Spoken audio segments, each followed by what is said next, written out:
তৃণমূলের তিন কন্যা সুস্মিতা, সায়নী এবং সাগরিকা।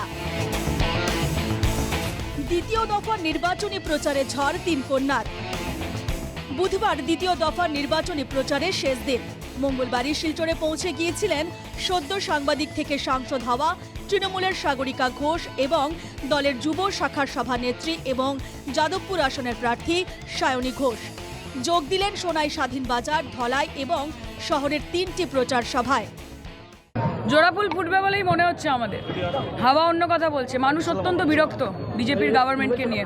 নরেন্দ্র মোদীজি অনেক রকম আশ্বাস দিয়েছিলেন মানুষকে, কিছুই পরিপূর্ণ করতে পারেননি। ফলত মানুষ এবার জবাব দেবে এবং মমতা বন্দ্যোপাধ্যায়ের ওপর, আমাদের ক্যান্ডিডেটের ওপর, সুস্মিতা দেবের ওপর আস্থা রাখবেন মানুষ। সায়নী মনে করেন শিলচরে মমতা বন্দ্যোপাধ্যায়ের সভার পর চাপে পড়ে গিয়েছে বিজেপি। সেজন্যই অমিত শাহকে দৌড়ে আসতে হয়েছে শিলচরে, করতে হয়েছে রোড শো।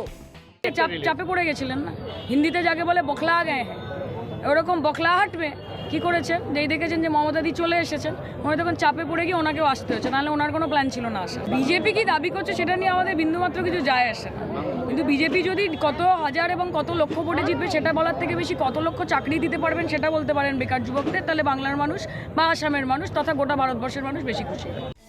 রাজ্যসভার সাংসদ সাগরিকা ঘোষের দাবি, অসমের মুখ্যমন্ত্রী রাজ্যের জন্য কিছুই করেননি। তাঁর অভিযোগ, মুখ্যমন্ত্রী ডক্টর হিমন্ত বিশ্ব শর্মা শুধু হিন্দু মুসলিমের রাজনীতি করছেন।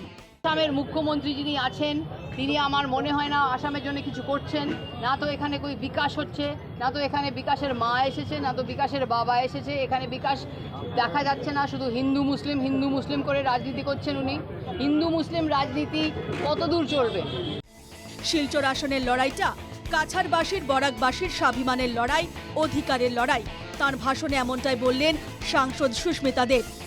২৬ এপ্রিল যে ভোটটা আসছে এটা সুস্মিতা দেবের ক্ষমতার লড়াই না, বিশ্বাসের ক্ষমতার লড়াই না, এটা কাছাড়বাসী, বরাকবাসীর স্বাভিমানের লড়াই, অধিকারের লড়াই।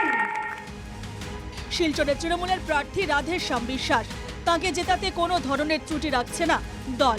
তার হয়ে আগেই প্রচারে ঝড় তুলে গিয়েছেন দলনেত্রী মমতা বন্দ্যোপাধ্যায়। রাধেশ্যাম বিশ্বাস করিমগঞ্জের প্রাক্তন সাংসদ। অবশ্য এবার ডিলিমিটেশনের পর শিলচর আসন সংরক্ষিত হওয়ায় তাঁকে লুফে নিয়েছে তৃণমূল। রাধেশ্যাম বিশ্বাস এবার জিততে পারবেন কিনা সেটা জানতে অপেক্ষা করতে হবে ৪ জুন পর্যন্ত। শিলচর থেকে আহাদুল আহমেদের রিপোর্ট, NKTV বাংলা।